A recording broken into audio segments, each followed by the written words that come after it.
Sobat Dunia Donghua, kita berjumpa kembali.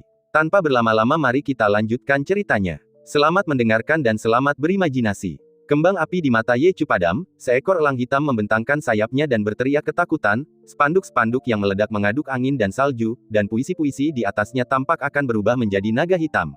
Ning Changjiu berdiri di tengah salju. Ye Chu berdiri di depannya, dan di belakangnya tampak sebuah gua hitam pekat yang tak berujung. Jeritan Ye Chu tenggelam oleh angin dan salju, tetapi kepingan salju menempel di wajahnya yang bagaikan dewa. Ia menatap anak laki-laki di depannya dan terdiam lama. Ning Changjiu juga menatapnya. Kata-kata Ye Chu memicu guntur sesaat di benaknya, dan salju yang terpantul di matanya menyapu seperti aliran deras, tetapi segera kembali tenang. Apakah ini aneh? Tanya Ning Changjiu. Ini pertama kalinya ia melihat Ye Chu. Wajahnya setampan dewa, dan ia tak bisa membangkitkan rasa jijik, juga tak bisa merasakan kedekatan. Namun setelah kehilangan senyumnya, wajah sempurna itu menjadi kaku dan dingin seperti patung. Ia menatap Ning Changjiu dan berkata, ada 49 hal dalam Dao Agung yang bisa dihindari manusia, tetapi selama masih dalam batas takdir, hampir tidak ada jalan buntu yang tak terpecahkan. Waktu kematian seharusnya sesuai dengan usia yang ditunjukkan oleh bakat kultivasimu, tetapi anehnya hidupmu akan berakhir dalam 12 tahun. Ning Changjiu bertanya, bukankah hal seperti itu pernah terjadi di masa lalu? Ye Chu terdiam lama, lalu perlahan berkata, aku hanya pernah melihatnya sekali sebelum kau. Siapa itu? Aku tidak bisa memberitahumu. Ning Changjiu berpikir sejenak, lalu berkata, jika manusia bisa menghindari satu waktu mereka, apakah waktuku telah terhapus sepenuhnya? Ye Chu berkata, bahkan jika aku membeli waktu seseorang, orang itu mungkin tidak benar-benar mati tepat waktu. Luasnya takdir jauh melampaui imajinasi kita. Keberadaan seperti apa yang bisa langsung memutus semua jalan menuju masa depan? Aku sangat ingin tahu, tetapi sayangnya aku tidak bisa melihat masa depanmu. Ning Changjiu bertanya, penguasa kerajaan dewa. Ye Chu menggelengkan kepalanya dan berkata, entahlah. Mungkin itu penguasa kerajaan Tuhan, atau hukum langit dan bumi yang tak tertahankan, atau jalan surga yang lebih ilusif. Selalu ada jalan keluar, tetapi akhirmu adalah jalan buntu. Ning Changjiu tahu bahwa tak satu pun dari itu benar. Jika ia hanya punya 28 tahun untuk hidup, ia sudah menjalani semuanya. Ia tahu bahwa di akhir hayatnya, yang berdiri di hadapannya adalah wanita berbaju putih, berpakaian seputih salju. Ia berdiri di sana, memutuskan takdirnya dengan pedangnya, tanpa meninggalkan harapan untuk hidup. Rasa dingin menjalar di hati Ning Changjiu. Jika ia tidak mencarinya, akankah ia tetap menemukannya dan membunuhnya? Apakah takdir tak tergantikan? Tanya Ning Changjiu. Senyum akhirnya kembali tersungging di wajah Ye Chu. Ia sedikit mencondongkan tubuh, menunjuk ke arah pintu masuk gua yang gelap, dan berkata, jika kau tidak keberatan, kau boleh masuk dan mengobrol. Tidak, kata Cao Xiaoli ketakutan, mencengkeram pakaian Ning Changjiu di belakangnya. Ning Changjiu menggenggam lengannya dan berkata, pegang tanganku. Cao Xiaoli mengangguk pelan. Ye Chu berbalik, tersenyum, dan melangkah masuk ke dalam gua. Ning Changjiu mengangkat kakinya, dan saat mendarat, ia langsung melangkah masuk ke dalam gua. Kau berani sekali, puji Ye Chu. Dunia berputar. Ning Changjiu memasuki gua, dan pandangannya tiba-tiba terbuka. Itu bukan tempat tinggal yang luas, melainkan medan perang kuno yang luas.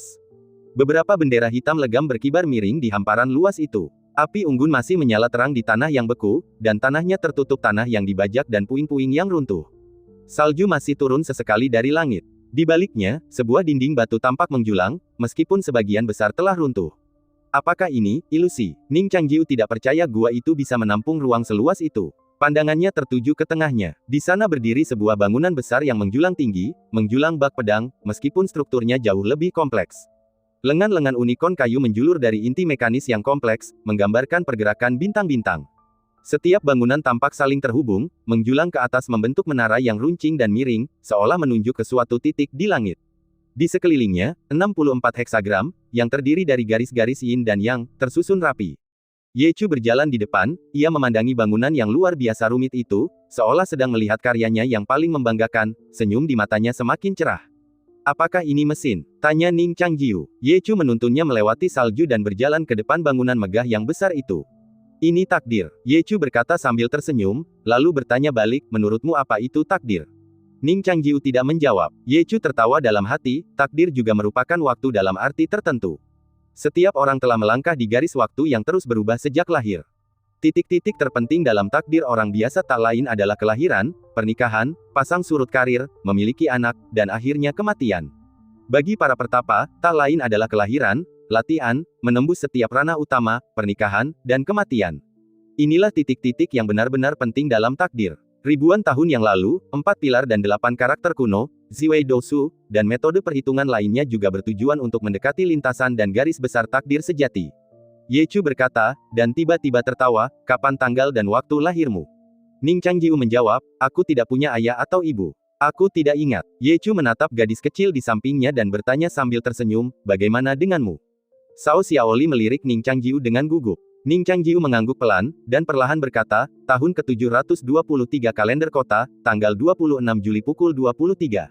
Ye Chu mengangguk pelan, lalu membuka tangannya. Suara renyah seperti putaran sempoa bergema dari gedung, dan mesin pengatur kelahiran mulai bekerja. Ye Chu bertanya lagi, di mana kamu lahir? Cao Xiaoli menjawab dengan samar. Ye Chu menggerakkan jarinya lagi, dan mesin lain mulai bekerja. Ia menanyakan beberapa pertanyaan lagi kepada Cao Xiaoli tentang kelahirannya. Setelah Cao Xiaoli menjawabnya satu persatu, seluruh gedung mulai bergerak, menimbulkan suara gemuruh. Jadi, kamu pernah ke sini sebelumnya, kata Ye Chu, menatap Cao Xiaoli dan tersenyum. Cao Xiaoli mengerutkan kening, bingung. Ning Changjiu menatapnya dengan tenang, kamu tidak tahu. Ye Chu berkata, aku hanya berdagang dengan semua tamuku. Setelah transaksi, kedua belah pihak saling melupakan dan tidak akan saling mengganggu sama sekali. Ning Changjiu berkata, bisakah benda ini menghitung takdir? Ye Chu berkata, tidak ada langit berbintang di sini, jadi tidak mungkin benar-benar akurat. Apakah takdir berhubungan dengan bintang? Tanya Ning Changjiu. Ye Chu menggelengkan kepala dan berkata, bintang-bintang hanyalah batu di langit, tak ada hubungannya dengan takdir. Mereka hanyalah sarana deskripsi. Misalnya, kau berdiri di sini, di padang bersalju ini, cahaya seperempat ketiga waktu senja menyinari punggungmu. Menurut rasi bintang dalam teks-teks kuno, kau kini berada 34 derajat dari serigala putih, dengan Pegasus mengintai di belakangmu. Di cakrawala di hadapanmu, bintang laut yang terbit menyerupai kepiting yang muncul dari air. Bersama-sama, mereka menggambarkanmu dalam ruang dan waktu yang menyatu, dan gambaran ini pada saat ini juga meramalkan takdir. Ning Changjiu mendengarkan dalam diam, membayangkan bintang-bintang abadi yang tak berubah mengelilinginya saat ia berbicara. Namun ia tetap bingung. Jika takdir itu ada, ia paling dekat dengannya di kehidupan sebelumnya, ketika gurunya telah mengukir jalan baginya di sepanjang jalur kultivasi, dan ia telah mengikuti rencananya dengan tepat, bergerak menuju akhir dengan sempurna. Apakah takdir harus diperhitungkan? Tanya Ning Changjiu. Ye Chu terus menggelengkan kepalanya, senyumnya menyiratkan ejekan pada diri sendiri. Seorang master sejati bisa mengamati secara langsung, tapi aku sekarang hanyalah orang biasa, yang terus-menerus mendekati garis itu dengan berbagai trik. Lengan-lengan pada bangunan itu menyerupai kelopak yang membuka dan menutup. Di puncak menara, sebuah gulungan melengkung perlahan terbentang, membentuk peta bintang yang lengkap. Ye Chu menatap peta bintang itu dan berkata perlahan, kau bukan putri bangsawan. Kata-kata ini menyambar Cao Xiaoli bagai petir, membuatnya kaku. Ia hendak berbicara, tetapi Ye Chu sudah melanjutkan ceritanya, tanpa tergesa-gesa. Saat kau lahir, ada bintang kera putih dan bintang kelinci giok sebagai bintang pendampingnya. Ini adalah komet, dan ada juga bintang Luoshen di posisi yang tepat. Kau mulai berlatih pada usia 6 tahun. Selama waktu itu, kau meminum pil atribut api, yang meningkatkan kultivasimu 10 tahun. Namun, pil itu dicuri, dan ini adalah bencana. Pada usia 7 tahun, pohon-pohon mati tumbuh, dan sungai-sungai musim semi mencair, yang seharusnya menjadi awal masuknyamu ke dalam Tao. Pada usia 12 tahun, ada api di atas dan di bawah, jalan berbatu di depan, dan ular putih di belakang, yang merupakan tanda bahaya.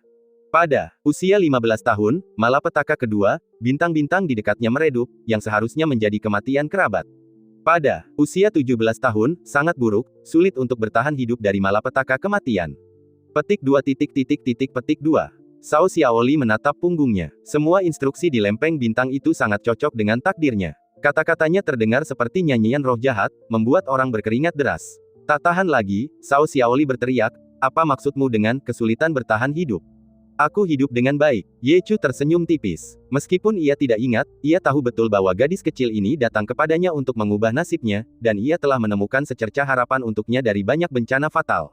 Ning Changjiu juga mengerti bahwa Ye Chu pasti telah menggunakan otoritasnya untuk membuat kejatuhannya ke dalam jurang dan pemanggilan dewasa Cao Xiaoli menjadi sebuah kebetulan, sehingga ia menjadi secercah cahaya di langit berbintang yang mati.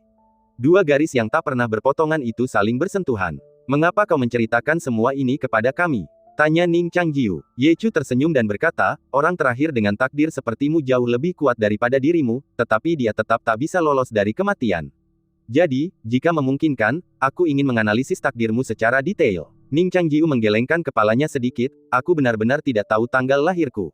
Ye Chu mengangguk sedikit, tampak sedikit kecewa. Ning Changjiu bertanya, kau ingin mengulur waktuku? Ye Chu mengangguk dan berkata, jika kau bersedia, aku akan membayar berapapun harganya.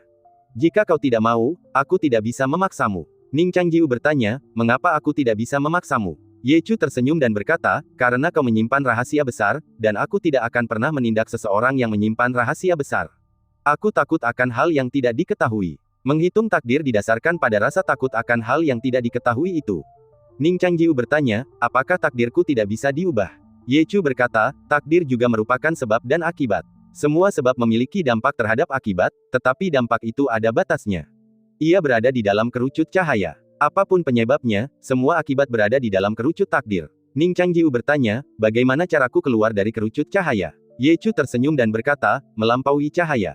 Titik titik titik. Titik titik titik. Ning Changjiu terdiam cukup lama. Cahaya, disertai angin dan salju, menerpa wajahnya, membuatnya merasa sedikit kedinginan.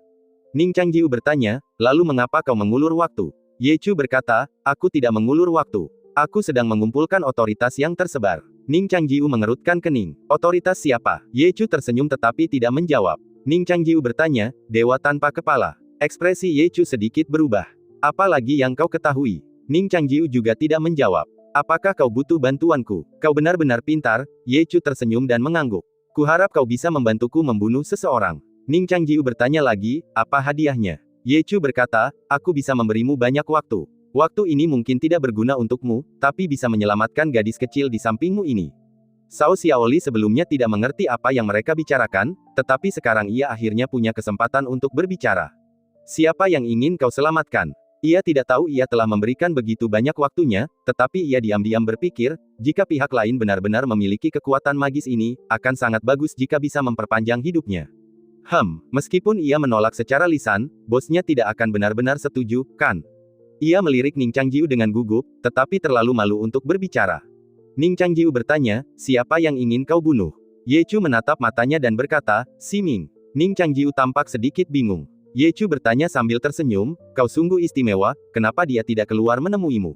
Ning Changjiu bertanya dengan tenang, siapa Si Ming? Ye Chu berkata, Si Ming adalah gelarnya saat ini. Dia adalah wanita berambut perak, sangat cantik. Kau akan tahu saat melihatnya. Ning Changjiu bertanya, apakah dia kuat? Ye Chu tersenyum dan berkata, dia kuat, tapi dia tidak akan membunuhmu.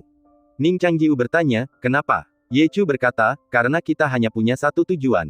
Apa? Kita ingin pergi dari sini dan kembali ke kerajaan Tuhan kita. Titik titik titik. Sesuatu terjadi di kota kekaisaran, Ning Changjiu tiba-tiba berkata. Ye Chu tersenyum dan mengangguk, ini masalah kecil, jangan khawatir. Ning Changjiu berkata, kau tahu, aku bisa menebaknya. Ye Chu tersenyum, wanita memang selalu picik. Nah, kalau kau masih ingin menjual waktumu, kau bisa datang ke lembah untuk menemuiku kapan saja.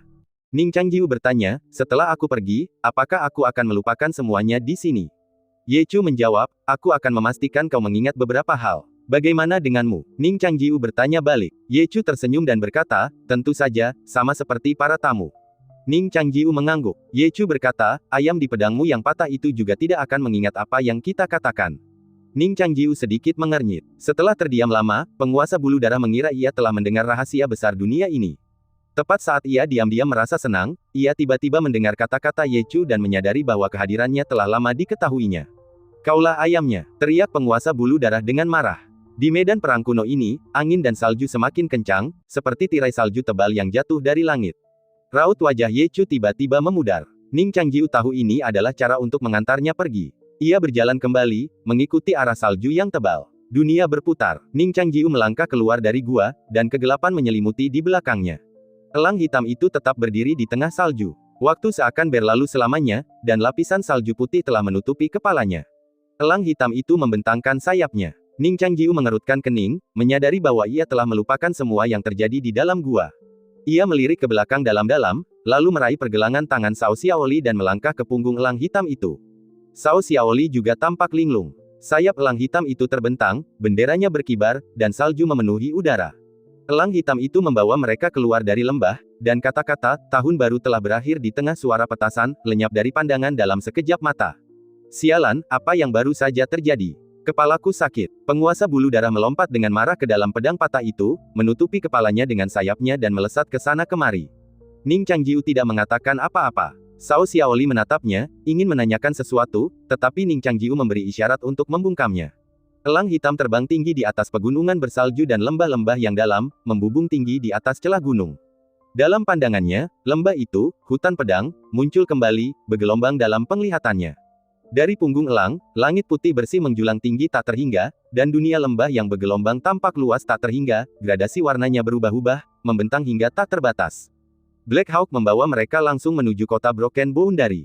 Di dalam lembah bersalju, senyum Ye Chu telah lama memudar. Rambut panjangnya masih tergerai, tetapi wajahnya telah lenyap sepenuhnya. Ia membungkuk, meraih segenggam salju, dan menyeka wajahnya. Kemudian, di balik jubah sucinya, tubuhnya mulai membusuk. Setelah daging dan tulangnya memudar, ia bukan lagi tumpukan tulang putih, melainkan wujud seperti boneka.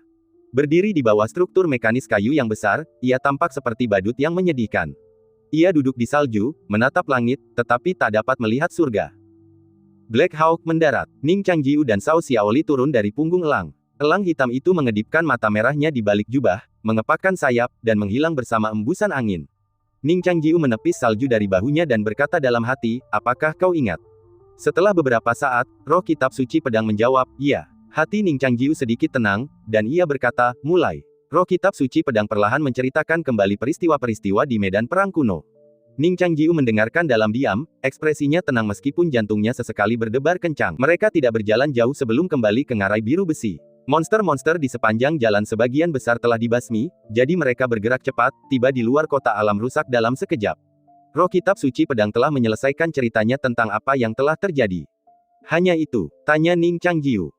Ning Changjiu merenungkan kata takdir, mengingat apa yang dikatakan Ye Chu di akhir, kerajaan Tuhan mereka. Kerajaan Tuhan tidak akan pernah bisa menampung dua tuan, jadi apa identitas mereka? Setelah percakapan itu, roh kitab suci pedang tidak mengatakan apa-apa lagi dan terdiam lama. Ning Changjiu kurang lebih bisa merasakan suasana hatinya tak bernyawa, bagaikan genangan air tanpa riak. Di luar kota alam rusak, Cao Xiaoli menunjukkan pedang perunggunya, gerbang kota terbuka sedikit, dan keduanya masuk. Kenapa kalian pulang terlambat? Seorang pria berseragam dinas bertanya dengan cemberut. Cao Xiaoli menjelaskan, tempat yang kami tuju cukup jauh, dan kami disergap di jalan, jadi kami membuang banyak waktu. Pejabat itu melirik mereka, mengambil pena beku, mengembuskan napas beberapa kali, lalu mencatat nama mereka di buku. Kalian pulang agak terlambat, dan urusan di kota sudah selesai, kata pejabat itu. Cao Xiaoli bertanya, apa yang terjadi? Pejabat itu menjawab, pemberontakan telah pecah di antara keluarga kerajaan. Seekor monster telah menyusup, melukai banyak orang, dan kaisar telah dibunuh. Dibunuh? Cao Xiaoli terkejut. Siapa yang berani membunuh ayahku? Pejabat itu menghela napas dan menggelengkan kepalanya. Itu adalah seorang wanita dari rumah seni, Su Yansu. Dia telah dipenjara di penjara surgawi. Penjara surgawi, tidak seperti penjara hantu, adalah tempat khusus untuk para tahanan, bukan monster. Cao Xiaoli berdiri di sana, bergumam pada dirinya sendiri, bagaimana ini bisa terjadi? Petugas itu menyelesaikan pendaftaran dan membiarkannya pergi. Cao Xiaoli masih tidak bereaksi dan berdiri di sana tanpa bergerak, tidak dapat memahami mengapa Suster Su Yansu tega membunuh kaisar. Ning Changjiu bertanya, monster apa yang sedang mendatangkan malapetaka di kota kerajaan? Petugas itu meliriknya dengan heran. Dia mengira itu adalah roh Cao Xiaoli, tetapi dia tidak menyangka itu adalah seorang bangsawan muda. Petugas itu melihat ke arah kota kerajaan, menghela napas dalam-dalam, dan berkata, dengan nada tak percaya yang bahkan dia sendiri tak percaya, itu Chong Sui. Chong Sui. Cao Xiaoli tidak tahu apa-apa tentang nama itu, tetapi Ning Changjiu memiliki kesan yang mendalam. Dia pernah berpikir bahwa Chong Sui dan Ye Chu mungkin orang yang sama, tetapi sekarang kecurigaan itu telah terbantahkan. Mereka muncul secara bersamaan di tempat yang berbeda. Setelah keduanya pergi, Ning Changjiu akhirnya berkata, Su Yansu tidak bisa menyelamatkanmu. Cao Xiaoli tertegun sejenak sebelum menyadari apa yang dikatakannya. Maksud Ning Changjiu adalah, jika ia gagal memanggil roh dan berakhir di penjara hantu, bahkan jika Su Yansu bisa menyelamatkannya untuk sementara, setelah kejadian hari ini, ia akan dicap sebagai kaki tangan dan dihukum mati. Yah, terima kasih bos, bisik Cao Xiaoli. Ning Changjiu tidak menyadari situasi di kota kerajaan, dan bahkan kurang yakin apa yang sedang direncanakan wanita bernama Siming itu. Cao Xiaoli berpikir sejenak dan berkata, tapi aku ingin menyelamatkan Suster Su Yansu. Ning Changjiu bertanya, apakah kau benar-benar berteman dengannya? Cao Xiaoli sendiri tidak yakin, karena ia tahu bahwa setelah ia menyelamatkannya, kedekatannya selanjutnya hanyalah untuk memanfaatkannya. Ya, ia mengangguk penuh semangat, lalu berbisik, tapi jika itu akan melibatkan bos, lupakan saja. Ning Changjiu berkata, mungkin seseorang sudah pergi untuk menyelamatkannya. Siapa? Wei Yuan. Sambil berbicara, keduanya kembali ke kota kerajaan. Petugas di gerbang memeriksa pedang perunggu kecil Cao Xiaoli, mengerutkan kening melihat warnanya yang terang, tetapi tidak berkata apa-apa. Setelah kembali ke kota kekaisaran, mereka pulang ke rumah masing-masing. Setibanya di rumah, sikap dingin Cao Xiaoli langsung hancur. Ia segera mengambil kursi dan berkata, "Bos, silakan duduk dulu. Saya akan merebus air lalu memasakkan makan malam untuk Anda. Setelah itu, saya akan memijat seluruh tubuh Anda." "Tunggu," Ning Changjiu memanggilnya. "Ada apa?" Cao Xiaoli sedikit terkejut. "Apakah Anda ingin belajar ilmu pedang?" tanya Ning Changjiu. Cao Xiaoli tidak tahu mengapa ia bertanya begitu, tetapi setelah ragu sejenak, ia mengangguk tegas. Hari berlalu seperti ini, dan mereka terpaksa kembali ke kota sebelum sempat melihat lapangan es. Dan setelah malam ini, larangan bepergian selama 3 bulan akan dikeluarkan di kota kerajaan. Chong Sui belum meninggalkan kota kekaisaran, dan raja bersumpah bahwa bahkan jika itu berarti menjungkirbalikkan seluruh kota alam rusak, ia akan membunuh monster tua yang telah hidup entah berapa tahun itu. Tak ada musim panas di kota Broken Boundary. Suhu berfluktuasi bak kawanan nyamuk, terkadang berdengung diterpa angin yang menyengat, terkadang dingin membekukan, sungguh pemandangan yang mengganggu. Cao Xiaoli mengeluarkan semangkuk bubur kacang, uap panasnya berembus di pipinya yang kemerahan. Pikiran Ning Changjiu berpacu menelusuri ajaran Tao yang telah dipelajarinya di kehidupan sebelumnya di alam gaib. Sebagian besar ajaran di sana tidak sedalam air dan bulan yang bagaikan cermin, melainkan asal-usul dan fondasi berbagai mantra. Cahaya menembus celah jendela ke wajahnya. Ning Changjiu membuka matanya, pupil matanya disinai cahaya. Ia mengulurkan jari dan menyentuh cahaya di hadapannya. Melampaui cahaya, Ning Changjiu merenungkan kata-kata itu dalam benaknya. Banyak master di dunia ini yang mampu menghunus pedang yang melampaui suara. Pedang dan suara muncul bersamaan, pedang pertama, kata-kata kedua, dan kepala telah tertunduk. Namun, tak seorang pun pernah percaya bahwa pedang atau gerakan mereka mampu melampaui cahaya. Berbagai teknik yang diklaim demikian hanyalah dongeng. Ia tidak sepenuhnya mempercayai kata-kata Ye Chu. Ia tahu gurunya sangat kuat, begitu kuatnya sehingga bahkan di kehidupan sebelumnya, setelah mencapai alam ketiga legenda dan di ambang kenaikan, ia tak berdaya melawan pedangnya. Namun, meskipun pasti mati, ia entah bagaimana selamat dan kembali ke 12 tahun yang lalu. Apakah ini masih takdir? Cao Xiaoli meletakkan bubur kacang di hadapannya. Ning Changjiu menghabiskan buburnya, menatap gadis kecil di sampingnya, dan berkata, kota kekaisaran telah mengeluarkan larangan. Cao Xiaoli mengangguk pelan, berkata, kudengar raja telah mengeluarkan surat perintah kematian untuk menemukan monster bernama Chong Sui. Kau tidak boleh meninggalkan kota selama 3 bulan ke depan. Jika Ning Changjiu ingin pergi, ia bisa menemukan cara, tetapi ia mulai meragukan maksudnya. Sekalipun sekuat Ye Chu dan Siming, mereka tetap terperangkap di dunia ini, satu tersembunyi di lembah salju, yang lain di kota kerajaan, seolah-olah terlibat dalam permainan catur tak kasat mata. Cao Xiaoli juga merasa bahwa 3 bulan adalah selamanya. Ia berkata dengan cemas, bos, kau tidak akan pergi diam-diam, kan? Jika dia pergi, kematiannya sendiri sudah dekat. Ning Changjiu menggelengkan kepalanya dan berkata, aku tidak akan pergi untuk saat ini. Cao Xiaoli mempercayainya tanpa syarat. Ning Changjiu tiba-tiba bertanya, bisakah kau menanggung kesulitan ini? Cao Xiaoli mengenang masa kecilnya ketika ia tahu ia tidak memiliki darah bangsawan. Ia berlatih keras, berusaha berpura-pura menjadi keturunan bangsawan sejati, bahkan sampai mencuri pil obat. Tekanan dan ketakutan saat itu jauh lebih besar daripada sekarang. Ia mengangguk penuh semangat, aku bisa menanggungnya. Ning Changjiu berkata, baiklah, mulai hari ini, selama 3 bulan ke depan, kau akan belajar ilmu pedang dariku. Meskipun Ning Changjiu telah mengatakan ini kemarin, ia masih merasa itu agak tiba-tiba. Setelah jeda singkat, Cao Xiaoli berlutut di tanah dan berkata, murid memberi salam kepada guru. Ning Changjiu menggelengkan kepalanya pelan, kau tidak perlu memanggilku guru. Cao Xiaoli mengangkat kepalanya, ragu apakah harus berdiri. Ia bertanya, lalu apa yang harus kulakukan? Ning Changjiu berkata, tambahkan lebih banyak gula ke bubur kacang mulai sekarang. Setelah itu, Ning Changjiu berjalan masuk ke dalam rumah. Cao Xiaoli memperhatikan punggungnya, berpikir bahwa kalimat pertama yang begitu sederhana, yang diucapkannya, terasa bernada filosofis, dan terasa manis di hatinya. Seperti yang diharapkan dari sang bos. Ia merenungkan hal ini dalam hati, lalu berkata dengan hormat, baik, bos. Mempelajari pedang ternyata lebih sulit daripada yang dibayangkan Cao Xiaoli. Di dunia luar, alam Cao Xiaoli mungkin setara dengan seorang gadis di tahap awal atau pertengahan alam abadi, yang kekuatannya sebanding dengan Lerou. Namun di dunia ini, alam jelas telah dibatasi. Bahkan Siming dan Ye Chu, yang mungkin dulunya adalah dewa tertinggi, kini tertindas di bawah istana ungu. Satu-satunya harapan mereka adalah otoritas mereka yang telah hancur. Oleh karena itu, Ning Changjiu tidak mengizinkan Cao Xiaoli mendalami Dao, karena ia yakin berlatih di sini 2 kali lebih efektif daripada di luar. Ia terlebih dahulu mengajari Cao Xiaoli beberapa gerakan dasar dan metode mengerahkan tenaga. Pada pagi pertama, setelah berdiri di luar pintu selama 1 jam, Cao Xiaoli akhirnya menyerah. Cuaca yang tak menentu terkadang membuatnya merasa gerah dan terkadang menggigil. Ning Changjiu duduk di kursi di bawah atap, dengan bayangan yang terpantul dari atap menyelimutinya seperti selimut, tampak sangat nyaman. Cao Xiaoli menggertakkan giginya. Ning Changjiu menetapkan bahwa pada tahap awal latihan pedang, ia perlu berlatih keterampilan dasar seperti berdiri diam, dan ia tidak diizinkan mengerahkan kekuatan spiritualnya. Yang bisa ia kerahkan hanyalah pukulan dan otot tubuh yang paling dasar, seperti ki dan kekuatan terpenting dalam aliran seni bela diri tradisional. Hanya dengan mengolah tubuh asli yang terkoordinasi, kekuatan dapat benar-benar dikendalikan. Akhirnya, setelah 1,5 jam, Cao Xiaoli tak mampu lagi bertahan. Ia diam-diam mengerahkan secercah kekuatan spiritual dan menuangkannya ke kakinya. Kekuatan spiritualnya bagaikan hujan yang manis, dan ia merasa lega untuk waktu yang lama setelah tubuhnya mati rasa. Ia mengatur napasnya, lalu diam-diam menatap Ning Changjiu. Ning Changjiu selalu mengangkat kepalanya sedikit, menatap langit, pikirannya melayang.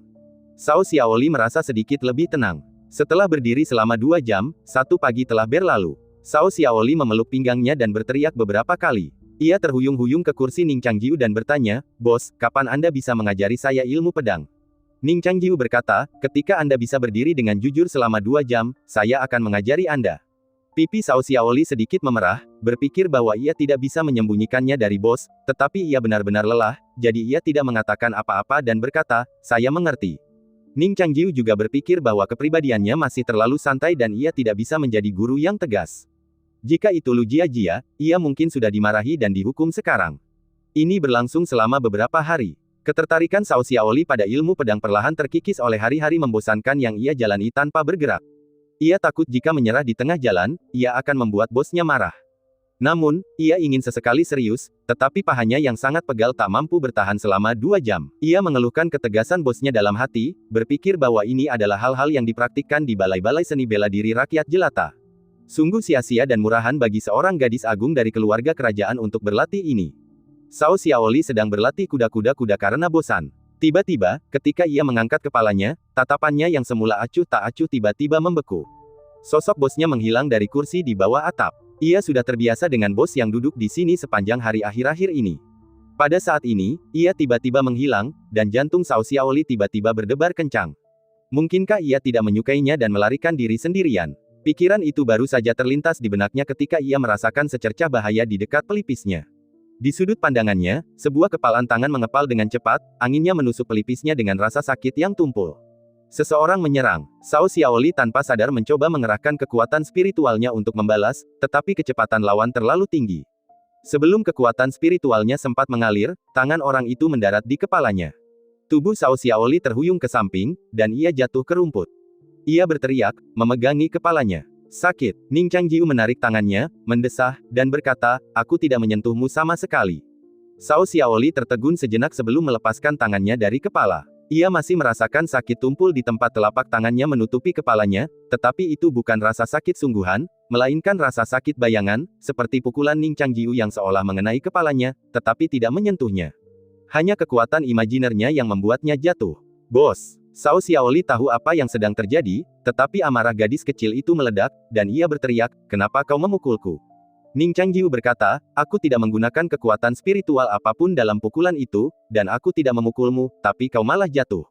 Pernahkah kau memikirkan kenapa?" Cao Xiaoli berkata, "Karena bos sangat kuat." Ning Changjiu menggelengkan kepalanya dan berkata, "Kau tidak bisa benar-benar menguasai kekuatan spiritual, kau tidak bisa langsung melepaskan kekuatan spiritual hanya dengan lambaian tanganmu.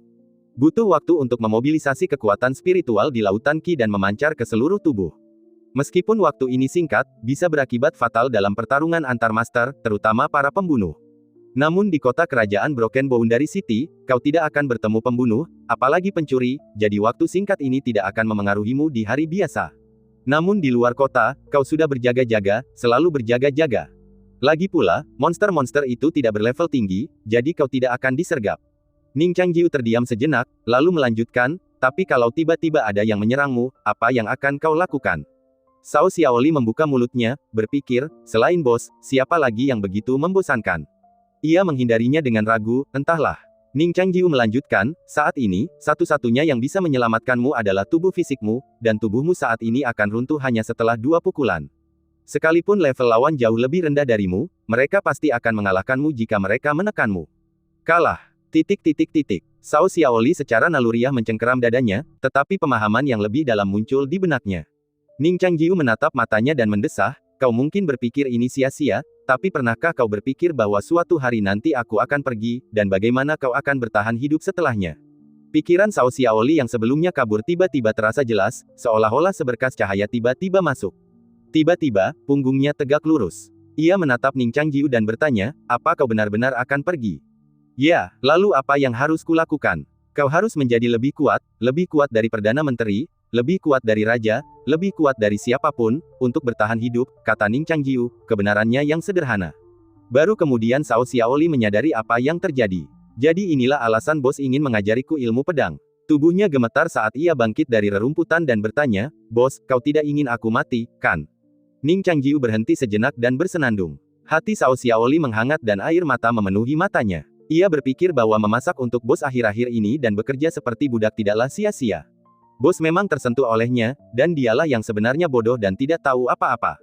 Bos, Cao Xiaoli berbicara lagi. Ning Changjiu menoleh dan melihatnya dengan cermat memasang taruhannya. Ada sedikit tekad di matanya yang indah dengan air mata di matanya.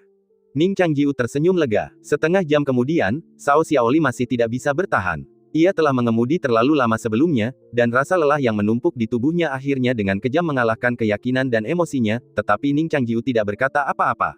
Sebaliknya, ia tersenyum dan menghiburnya. Cao Xiaoli menatap wajah tampannya, dan setiap senyumannya bagaikan menusuk jantungnya dengan penusuk, membuat darahnya mendidih. Cao Xiaoli diam-diam bersumpah untuk menguasai ilmu pedang yang tak tertandingi. Tetapi jika ia benar-benar menguasainya, akankah sang bos bisa pergi tanpa rasa khawatir? Ia bimbang, kapan aku akan dianggap sebagai murid? Tanya Cao Xiaoli lembut. Ning Changjiu berkata, ketika kau bisa menahan serangan telapak tanganku, kau akan dianggap sebagai murid. Ah, apakah sang bos menyiratkan ikatan seumur hidup denganku? Cao Xiaoli merenung dalam diam, lalu berkata dengan percaya diri, aku akan berusaha menjadi murid sesegera mungkin. Percakapan hari ini memberi Cao Xiaoli motivasi yang luar biasa. Dalam 3 hari, ia telah berjuang untuk bertahan selama 2 jam penuh. Sore itu, Ning Changjiu mulai melatih kecepatan reaksinya. Ia mengirimkan beberapa energi pedang untuk menjerat Cao Xiaoli, dan Cao Xiaoli harus terus-menerus menghindari energi pedang yang bergerak tak beraturan itu agar tidak diserang. Ini jauh lebih menarik daripada latihan membosankan yang hanya berdiri diam dan bergerak. Cao Xiaoli menemukan kembali kegembiraan masa kecilnya melawan nyamuk di kamarnya. Setelah berlatih sepanjang sore, ia merasa sangat pusing akibat energi pedang hingga hampir tidak bisa berjalan.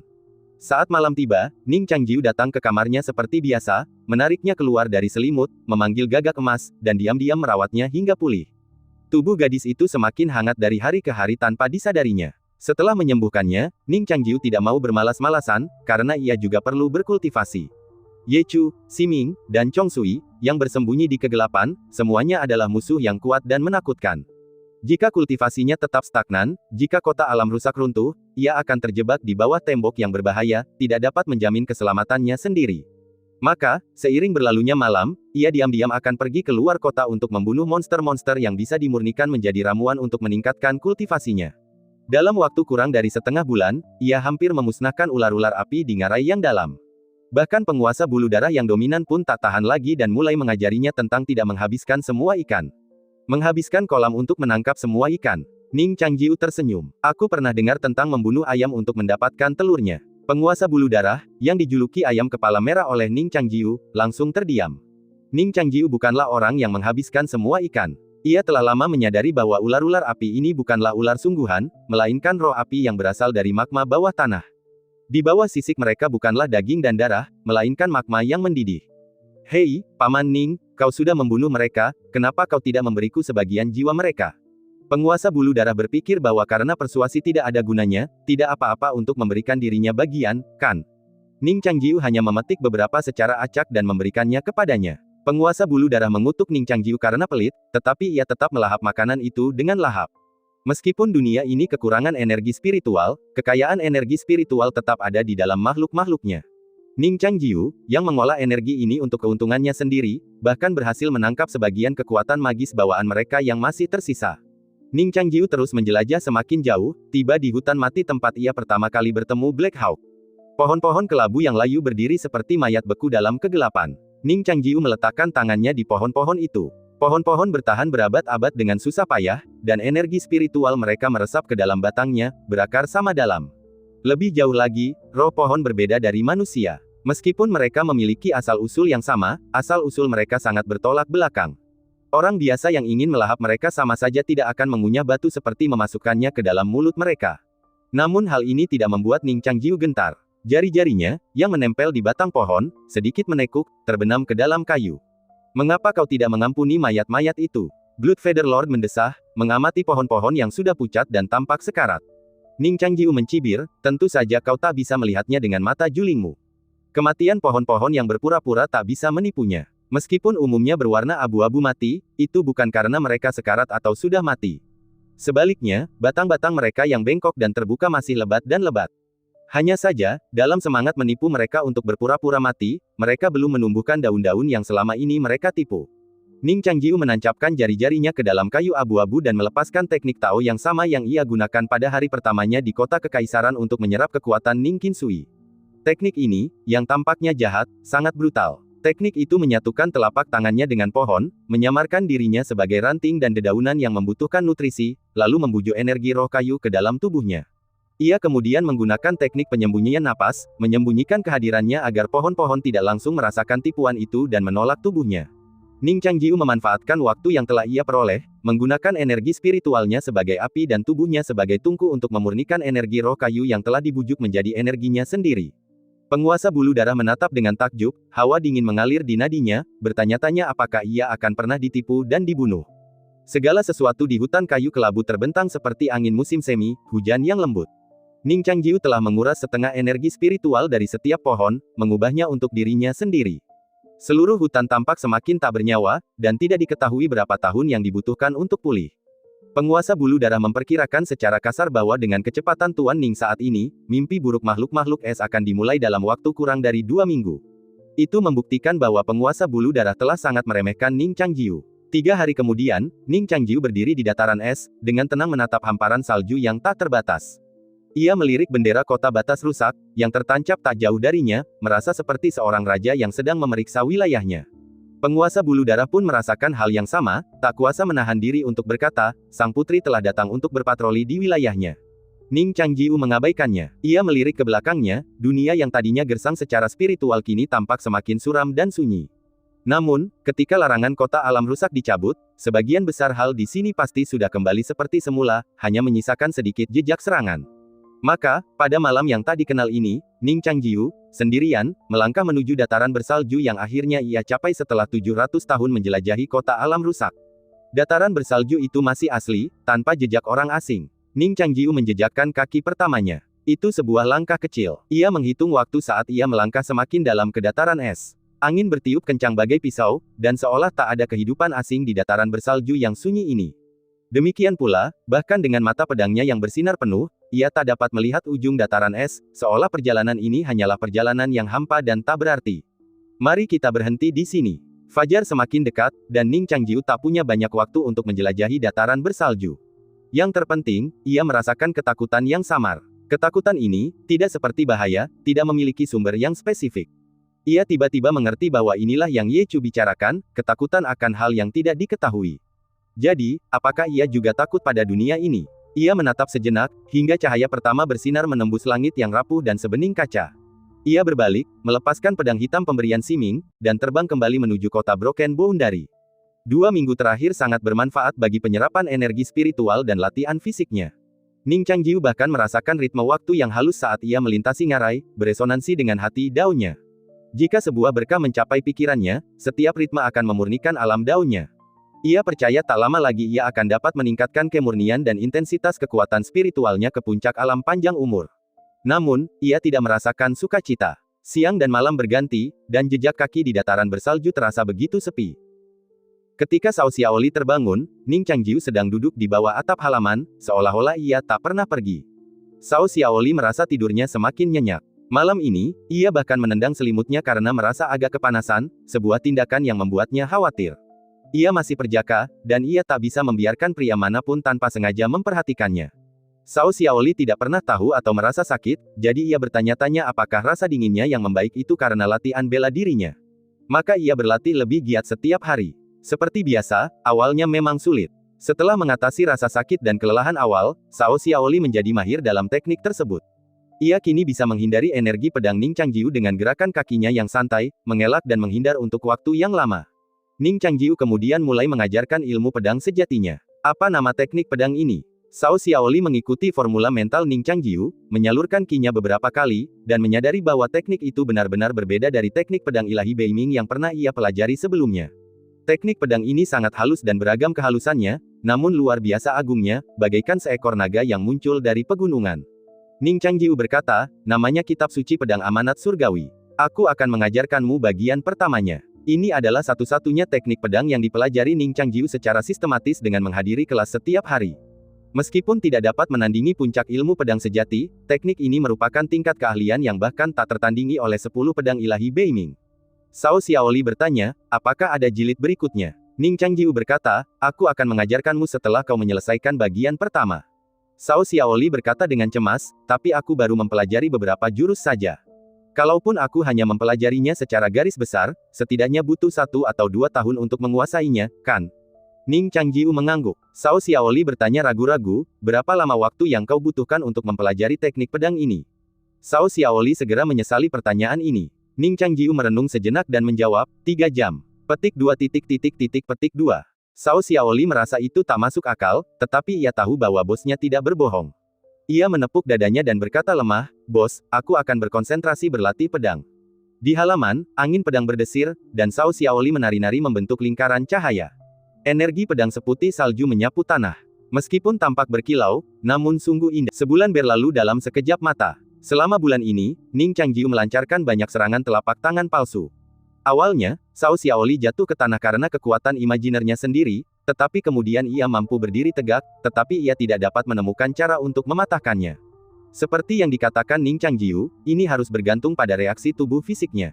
Jika ia ingin mengerahkan kekuatan spiritualnya, ia tidak akan pernah bisa melakukannya tepat waktu. Tetapi bagaimana mungkin kekuatan fisik seorang gadis bisa dibandingkan dengan seorang pria? Bukankah ini intimidasi? Harganya hampir sama. Ketika Cao Xiaoli memikirkan hal ini, ia tak bisa berhenti memikirkan adiknya, Su Yansu. Rencananya untuk menyelamatkan Su Yansu telah diurungkan setengah bulan yang lalu, karena setengah bulan yang lalu, Wei Yuan, yang pergi ke kota kekaisaran sendirian dengan membawa pedang, tak kunjung kembali. Lagi pula, persahabatannya dengan Su Yansu tak sampai pada titik di mana mereka rela mengorbankan nyawa, yang membuatnya tertekan untuk waktu yang lama. Selama periode ini, Ning Changjiu juga bertanya padanya, jika ia tertangkap, apakah ia akan pergi menyelamatkannya? Cao Xiaoli merasa pertanyaan ini tidak seperti gaya bosnya, jadi ia ragu-ragu sejenak, dan keraguan ini dianggap Ning Changjiu sebagai sesuatu yang tidak akan menyelamatkannya. Hal ini membuat Cao Xiaoli gelisah untuk waktu yang lama, berpikir bahwa ia akan diasingkan ke istana yang dingin. Bos, ilmu pedang di paruh pertama Sutra Pedang Tianyu begitu kuat, bagaimana dengan paruh kedua? Cao Xiaoli tak kuasa menahan diri untuk bertanya sambil berlatih. Ning Changjiu berkata, ada 18 jurus di paruh kedua volume ini, tetapi 18 jurus itu hanyalah jurus. Hanya ada satu pedang yang benar-benar dapat membunuh orang. Cao Xiaoli berkata, apa maksudnya? Lalu apa gunanya berlatih 18 jurus ini? Ning Changjiu berkata, kembangkan pikiranmu. 18 jurus ini seperti pohon pinus aneh yang tumbuh di dinding batu. Semuanya menekankan isolasi. Pedang yang sesungguhnya dapat membunuh orang bisa berupa pedang apapun, bahkan tebasan paling langsung sekalipun, tetapi isolasi semacam ini dapat membuat pedangmu sangat cepat. Cao Xiaoli masih bingung dan bertanya, mengapa kecepatan menghunus pedangmu menjadi lebih cepat setelah kau terisolasi? Buku-buku selalu mengatakan bahwa makhluk abadi harus memutuskan semua ikatan untuk naik. Mengapa demikian? Ning Changjiu mengungkapkan tebakannya, alasan mengapa cahaya dapat bergerak begitu cepat adalah karena ia tidak memiliki berat, dan para kultivator mungkin juga demikian. Semakin mereka memutus ikatan duniawi, memutus pikiran, dan melenyapkan ikatan, semakin mereka fokus pada pekerjaan mereka tanpa bergantung pada kekuatan eksternal. Kecepatan menghunus pedang mereka akan semakin cepat, hingga mereka membelah langit dan melihat pintu menuju istana abadi.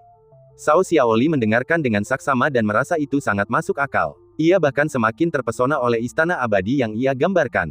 Namun ia berubah pikiran dan berpikir lagi, sekarang ia bersama bos setiap hari, bukankah ia justru mempererat ikatan mereka, yang tidak akan mendukung kenaikan pangkat bos di masa depan? Memikirkan hal ini, gadis kecil itu tampak khawatir. Ning Changjiu tidak menyadari kekhawatirannya, ia memikirkan hal lain, jika mempraktikkan Taoisme mengharuskan pemutusan ikatan, lalu mengapa sang guru mengatur tunangan untuknya di kehidupan sebelumnya? Kau punya sedikit kebenaran. Sebuah suara yang telah hening selama lebih dari setengah bulan tiba-tiba terdengar di dalam tubuh. Itu adalah suara roh kitab suci pedang, tetapi ketika kitab suci pedang Tianyu pertama kali diciptakan, isinya hanya dua kata, membunuh. Itu bukan cahaya tanpa bobot, melainkan sebuah gu terkuat yang bertahan hingga akhir. Ning Changjiu berkata, apakah kau mengkhawatirkan sesuatu? Roh kitab suci pedang itu berkata dengan dingin, aku hanya tidak mengerti beberapa hal. Ning Changjiu tahu apa yang dipikirkannya. Roh kitab suci pedang itu perlahan berkata, dalam 2 tahun, aku akan melahap seluruh kesadaranmu dan menggantikanmu. Aku sangat yakin akan hal ini. Tetapi aku tidak mengerti mengapa ramalan Ye Chu tentang takdir tidak menyebutkan sepatah kata pun tentang bencana yang akan menimpamu 2 tahun dari sekarang. Apakah kau berbohong kepadaku selama ini? Apakah kau sudah punya cara untuk sepenuhnya menekan dan melahapku? Kau membiarkanku tinggal di dalam dirimu hanya untuk meminjam kekuatanku, tanpa pernah mempertimbangkan pertarungan yang adil 2 tahun dari sekarang, kan? Kata-kata roh kitab suci pedang bergema tanpa henti di hatinya, menimbulkan riak-riak yang dahsyat. Ning Changjiu mendengarkan suara hatinya, lalu berkata, aku tidak mengerti takdir, tapi aku tidak yakin bisa mengalahkanmu. Roh kitab suci pedang tahu ia mengatakan yang sebenarnya, yang justru semakin membuatnya bingung. Roh kitab suci pedang terdiam cukup lama. Ia diam-diam muncul dari danau di dalam hatinya, menyibakkan rambut abu-abunya yang panjang, memperlihatkan wajah yang tak bisa dibedakan antara laki-laki dan perempuan. Ia berkata, tidak apa-apa. Aku hanya berharap kau selalu ingat bahwa aku bukan alatmu, apalagi temanmu. Aku satu-satunya gu di api penyucian. Jika saatnya tiba, aku hanya butuh 1 pedang untuk membunuhmu. Cao Xiaoli memperhatikan wajah Ning Changjiu yang tenang, setenang air danau yang gelap, agak menyeramkan. Namun tak lama kemudian, perasaan itu sirna. Di tengah suasana yang awalnya tegang, Tuan Bulu Darah tiba-tiba berteriak, beraninya kau menantang Tuan Ningku. Kurasa kau, buku rusak ini, tak ingin hidup lagi. Bahkan jika kau mati nanti, Lu Jiajia akan kehilangan pendukung setianya. Istri utama Tuan Ning niscaya adalah yang mulia. Roh Sutra Pedang pun murka mendengar ini, dan berkata tajam, hidup atau mati, kurasa gadis 16 tahun yang kau sebutkan itu tak punya kewanitaan.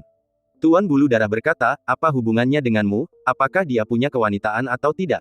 Kau, buku rusak ini, bahkan jika kutaruh di hadapanmu kecantikan yang tak tertandingi, kau mungkin punya nyali dan keberanian untuk mencuri, tapi tak punya kemampuan. Pernyataan ini benar-benar membuat roh kitab suci pedang murka, apa yang kau, ayam berambut merah, tahu. Semua makhluk suci di dunia, seperti roh bawaan, dilahirkan tanpa jenis kelamin. Hanya makhluk hina sepertimu yang terlahir dengan jenis kelamin yang ditentukan sejak lahir. Desis penguasa bulu darah, jadi, kau akan, laki-laki atau perempuan. Roh kitab suci pedang membangkitkan gelombang Qi yang bergejolak di lautan Qi Ning Changjiu, apa kau benar-benar ingin mati? Pertengkaran yang familiar kembali terdengar. Ning Changjiu menutup ketujuh indranya, tidak ikut berdebat. Sementara itu, sesuatu juga terjadi di kota kerajaan hari ini. Raja memanggil seluruh rakyat Xingyuan ke alun-alun pusat. Cao Xiaoli, yang sedang berlatih pedang setengah jalan, terpaksa berhenti dan membawa Ning Changjiu bersamanya ke pertemuan. Awalnya ia mengira hari ini akan menjadi diskusi tentang menemukan Chong Sui, hantu agung yang bersembunyi di kota kekaisaran, tetapi tak disangka, itu adalah penghargaan jasa untuk operasi Piye sebelumnya. Jasa diberikan berdasarkan warna pedang perunggu. Cao Xiaoli merasa sangat lega, mengetahui bahwa kali ini, sistem penghargaan berbasis jasa tidak akan banyak berpengaruh padanya. Namun, hasil akhirnya jauh melampaui harapannya. Jasa di sini bukan hanya penghargaan itu juga bisa berupa senjata, jubah, atau bahkan makanan dan daging yang tidak berbahaya. Cao Xiaoli, selain dianugerahi medali, juga menerima seekor burung aneh yang menyerupai burung pegar. Ia menelan ludah, melirik Ning Changchang dari sudut matanya. Keduanya bertukar pandang, diam-diam mereka mengerti. Penguasa bulu darah melolong di sarungnya, aku tak mau jadi burung sejelek itu. Tapi ia tahu ia tak punya pilihan. Pedang patah itu membusuk, ruang terasa sempit, dan ia sungguh merindukan kebebasan. Mungkin inilah harga kebebasan. Saat pertunjukan berakhir, Cao Xiaoli, yang tiba-tiba menemukan keberanian, berlari menemui raja dan bertanya, ayah, apakah Su Yansu baik-baik saja? Raja terdiam. Ia memiliki banyak putri sepanjang hidupnya, dan tak heran ia begitu sentimental. Ketika raja mewariskan warisannya, ada target yang jelas untuk jumlah keturunan di setiap generasi. Ia ingat nama putri ini. Sebelum ibunya bunuh diri, ia mencintainya. Namun kini, bunuh diri ibunya, yang diduga karena takut akan hukuman, telah memperkeruh hubungan kekerabatannya. Namun karena ia berhasil memanggil roh tersebut, raja tidak melampiaskan amarahnya. Ia hanya tersenyum dan berkata, jangan khawatir, ia baik-baik saja. Kalau begitu aku ingin bertemu dengannya, kata Cao Xiaoli. Dan cerita pun berakhir, nantikan cerita selanjutnya. Terima kasih telah mendengarkan.